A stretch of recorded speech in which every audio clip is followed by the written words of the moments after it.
چلیے، یوم عید غدیر کسے کہتے ہیں مولانا؟ 18 ذی الحج جو ہے نا، آج ہے، 8 ہی آج ہے، آج ہے، اور تو اس کو کہتے ہیں کہ یہ غدیر کا دن ہے، تو اس کو عید بھی بنا لیا۔ میں نے اس جمعہ میں بیان کیا تھا کہ یہ عید جو کہتے ہیں نا، یہ تو کوئی نہیں، نہ اس کا کوئی ثبوت ہے۔ باقی 18 ذی الحج کو آپ نے جو خطبہ دیا وہ غدیر خم پر، تو وہ ٹھیک ہے کہ من کن تو مولا فعلی مولا انی تارکن فیکم، وہ بات درست کہ حج سے لوٹتے وقت نا جوفہ سے 3 میل کے فاصلہ پر بستی، وہاں آپ نے اچھا فرمایا۔ بھائی کا سوال یہ ہے کہ آج عید غدیر بھی ہے 18 ذی الحج کی مناسبت سے، اور اسی دن حضرت عثمان غنی رضی اللہ تعالیٰ عنہ کی شہادت بھی ہوئی ہے، تو ایک مسلمان کے لیے خوشی کا موقع ہے یا سوگ کی بات ہے؟ نہیں، نہ سوگ کی بات ہے، سوگ بھی اللہ تعالیٰ نہیں چاہتا کہ قیامت تک چلتا رہے۔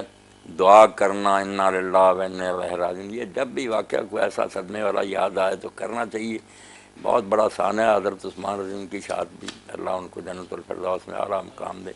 مگر یہ بات صحیح نہیں کہ 18 ذی الحج کو وہ شہید ہوئے۔ اس میں جو تحقیقی بات ہے، میں نے کہہ دیا تھا مگر حوالہ اگلے جمعے دے دوں گا کہ 12 ذی الحج اوسط ایام تشریق ہے نا، کہ یہ تشریق کے جو 3 دن ہے 11 12 13، ان میں سے جو درمیانہ یعنی 12، یہ آپ کی شہادت کا دن ہے۔ اس میں حضرت عثمان شہید کیے گئے اسی دن ہو گئے تھے جس دن مطلب زخم لگے، اسی دن، یا باقی صحابہ کرام کی طرح جمعہ کا دن تھا، ذی الحج کی 12 تھی، پہلا ہی وقت تھا، اور موقع پر ہی شہید ہو گئے۔ حضرت علی اور عمر کی طرح چند دن گزارے نہیں ہے زخم؟ نہیں، اسی وقت شہید ذبح جو کر دیا گیا۔ ٹھیک ہے، اچھا میں نے بات سن لی آپ کی، بالکل ٹھیک ہے، آپ نے فرمایا کہ جس کا میں مولا ہوں اس کا علی مولا۔ اب آپ پوچھتے ہیں کہ حضرت علی کو مولا کہہ سکتے ہیں؟ اب جس معنی میں حضور نے مولا کہا نا، اس لحاظ سے حضور کو بھی مولا کہہ سکتے ہیں، وہ تو کہتا کوئی نہیں۔ میں نے نہیں سنا کوئی آدمی جو اس حدیث کو مانتا ہے ان معنوں میں جو آپ کے ذہن میں کسی نے کہا مولا محمد مولا رسول اللہ، یہ نہیں کہتے رہو، حالانکہ پہلے تو آپ نے فرمایا کہ جس کا میں مولا ہوں، پہلے مولا کو تو مولا کہتے نہیں۔ حضرت علی کو مولا کہنے پر زور دیتے، اصل میں دل میں چور ہے،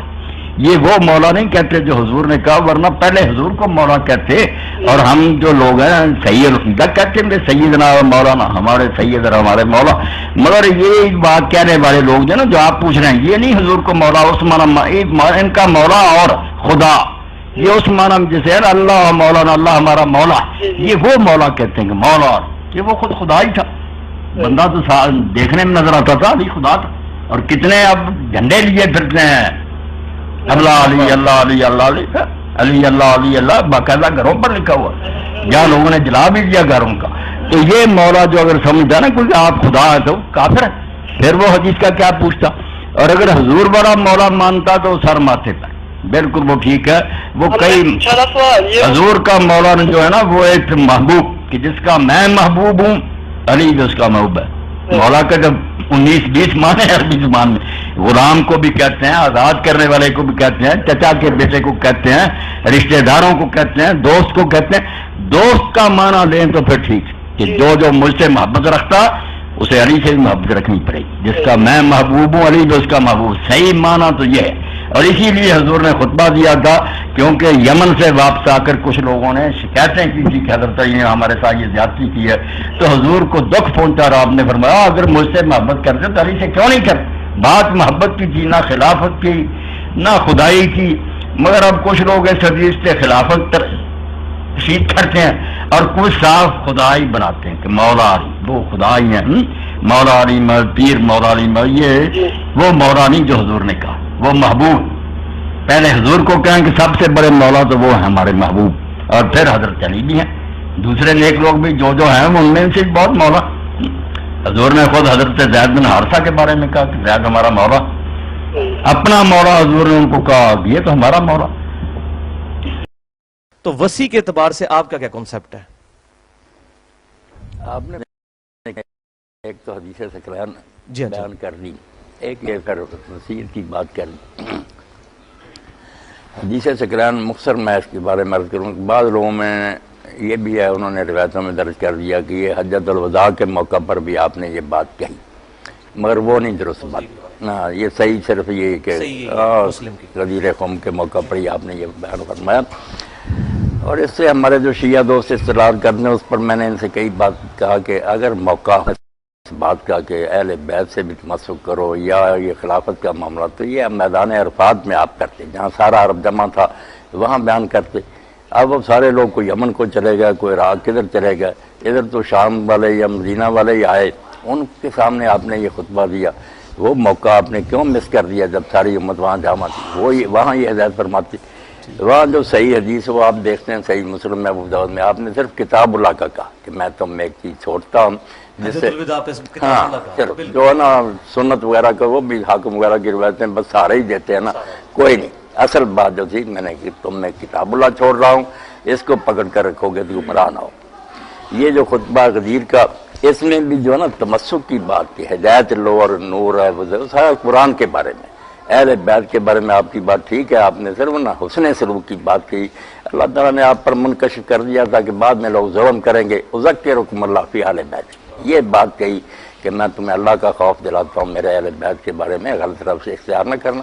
ہدایت کی بات جو نا جہاں آتا نا بعد رہتا یہ تمسک کرو گے، وہ بھی نہیں صحیح ثابت ہوئی، نہیں بات جو نا ٹھیک کرنی چاہیے، ہاں کتاب جو ہے نا ہدایت کے لیے وہ اللہ کی کتاب ہے بس، باقی جو ہے نا کہ ان کے ساتھ کرنا، نیک سلوک کرنا۔ پھر ساتھ اس کے جو آتا کہ حضرت زید نے جب یہ بات بیان کیا، لوگوں نے پوچھا اہل بیت کون ہے، تو انہوں نے جب کہا عباس، اب جو شیعہ حضرات کا کہنا اس میں تو پھر 12 امام جو اہل علی تھے ان وغیرہ یا امامت کی بات ہوتی، یہ تو کہا کہ یہ سارے اس میں داخل ہے جو آپ نے سکران میں کہا کہ میری اطرت اہل جعفر بھی ہے، اہل عقیل بھی ہے،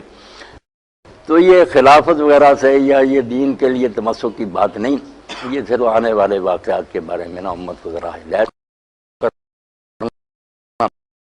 وہ جیسے علامہ مناوی لکھتے ہیں کہ امت نے اس کے بالکل برعکس کیا، جو آپ نے تاکید کی نا اس کے الٹ کیا کہ کچھ شہید کر دیے گئے، کچھ قیدی بنا لیے گئے، کسی کو در بدر پھرایا گیا، ظلم تو محمد علی بھائی بہت کیا نا، آپ کی اس وصیت پر عمل نہ کیا تو ذکرکم اللہ بعد، ظلم جو کر سکتے تھے نا وہ کیا،